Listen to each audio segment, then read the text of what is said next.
Hi everyone, welcome to my channel, or welcome back if you already know me. My name is Brianna Bishop, and I like to talk about social media on here, the good, the bad, the ugly, and everything in between. I think there are so many dangers on social media that just aren't taught in school that really should be, because literally everybody uses social media, but not everybody uses it wisely, and there can be really severe consequences to that. And in this video, I'm going to talk about one really tragic story that involves a young girl who actually committed suicide due to something posted about her online, in addition to years and years of bullying online and in person by a specific group of girls. The girl is named Aubreigh Wyatt, and she was in 8th grade when she tragically ended her life. So I'm going to share her story in hopes to kind of spread awareness and also to help find justice for this girl. I also just want to mention my top priority in this video is to be respectful of Aubrey and her family. Her mother, Heather, is actually really active on TikTok and sharing her story. So everything I'm sharing here is stuff that I have heard from her mom, and nothing is speculation. I don't want to do any speculating of what happened specifically because I know they didn't share all the details of what happened. So without further ado, here's the story of Aubreigh Wyatt.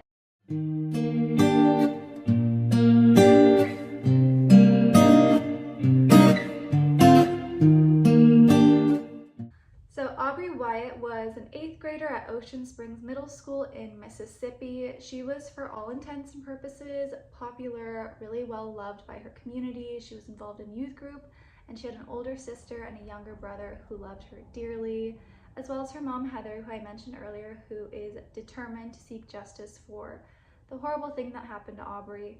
It all started in 5th grade for Aubrey when she started getting bullied by a specific group of girls relentlessly. There are screenshots of text messages of them calling her horrible, untrue names.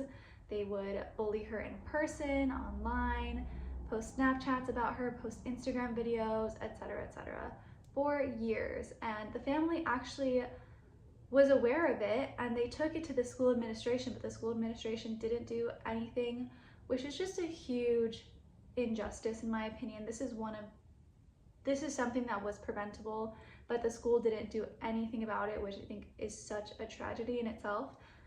But that being said, this happened for years until the final straw, which was a video posted online by the bullies of a doll. And I won't go into too much detail, but the doll was supposed to be Aubrey, and they were torturing the doll online in the video. And Aubrey saw this on September 4th, and she actually ended her own life that night. This is the story from Aubrey's mom's perspective. Hey, thanks for asking. I'm gonna just give a quick version and try not to go. My daughter Aubrey died by suicide almost 9 months ago now, in September 4th, 2023. She took her own life, and so since then I have just advocated so much of awareness of self-harm and just bringing awareness to that and creating a foundation for that. But yeah, Aubrey took her life almost 9 months ago. And so I just share our journey. I share what we go through, the good, the bad, and the ugly, and just so that other people can see it's okay to be mad, it's okay to be angry, it's okay to be mourning, and it takes time to heal, and to also show anyone else, not just teenagers, but really our teenage babies, that please don't. It gets better. It gets better, and it may take time, but I promise it will get better. And so I use our story, our tragedy, our grief, our hurt to hopefully save any other life, because in the end we want this tragedy to just make sure that one life, if just one, is saved from our immense loss. So thank you for following along. Thank you for asking. Since this has happened, as I said, her mom has been dedicated to seeking justice for her daughter, and there's actually an ongoing lawsuit against the school and any of the other liable parties for what happened to Aubrey. and I really hope and pray that justice is served for the sake of Aubrey and also her family. I think there were so many preventable things that happened that weren't prevented. Like, why were these bullies able to post whatever they wanted online? They're 12, 13 years old. Why aren't their parents monitoring the stuff that they're putting online? I think that's a huge injustice. And two, why did the school administration not do anything about it?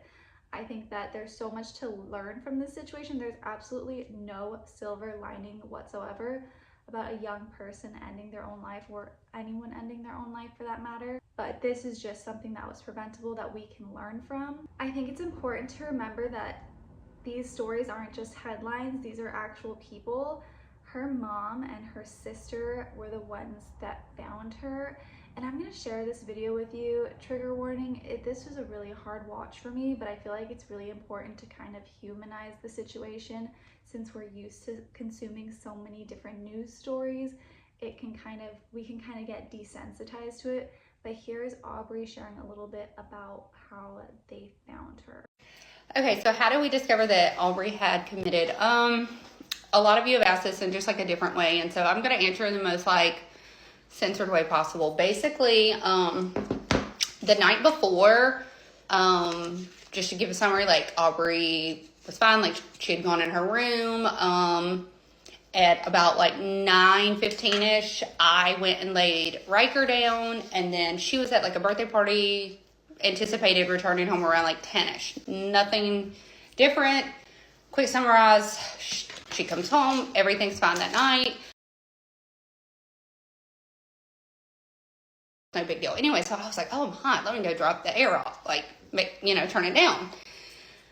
So I did, to go do that, I passed Aubrey's room. And so I was like, oh, let me, pop in there. Mind you, it's like 10 o'clock in the morning and just see what she's doing. And when I went in there is when I had found that she had passed away. So obviously, like, we're not going to get into those details. We just don't feel comfortable at this time going into those. So, and then I remember like screaming at her to call 911. So, I call 911. I go to my mom's room. Because, mind you, I'm screaming, like, because my brain is not thinking, like, oh my gosh, calm down before Riker hears you. Yeah, so I'm on the phone 911, running to my mom's room to tell my little brother not to come out. Right.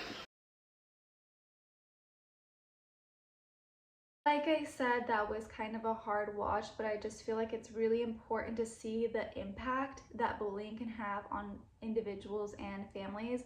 These bullies, I don't know how they got away with it for so long. And the worst part, well, not the worst part, but the unbelievable part is that after Aubrey committed suicide, they showed no remorse and continued bullying her online, which is crazy to me. I think these people need to be punished for their actions, and I think their parents as well are responsible for what happened. This story just really hits close to home for me because I feel like everybody knows a middle school girl or has been a middle school girl at one point in their life, and it's just such a hard time for so many other reasons. You're still kind of figuring out who you are, and maybe you don't feel confident in yourself, and to have people bully you can feel like the end of the world because you haven't lived long enough to know that there's light at the end of the tunnel. I was in middle school one time and I was bullied, and not nearly to the same extent, but I felt like it was the end of the world because you haven't lived long enough, like I said, to see that there's a light at the end of the tunnel and that everything is temporary. So if I can share one thing, you take one thing away from this video, everything you're going through is temporary and there is a light at the end of the tunnel. There's no reason to take your own life, and it's tragic to me that nobody intervened with Aubreigh Wyatt, that her family tried their best to get the school administration involved and they didn't do anything, and the parents of the kids didn't do anything. It's just horribly unjust and it didn't have to happen. So I know this was not a very happy video, but I hope that I was able to do justice to Aubrey's story and that you guys took something away from this video. I hope next video will be a little bit more positive, but this is part of my channel, sharing things like this to avoid the misuse of the internet and social media. So once again, I hope you guys liked this video. I hope it was helpful in one way or another, and I will see you guys in the next one. Bye.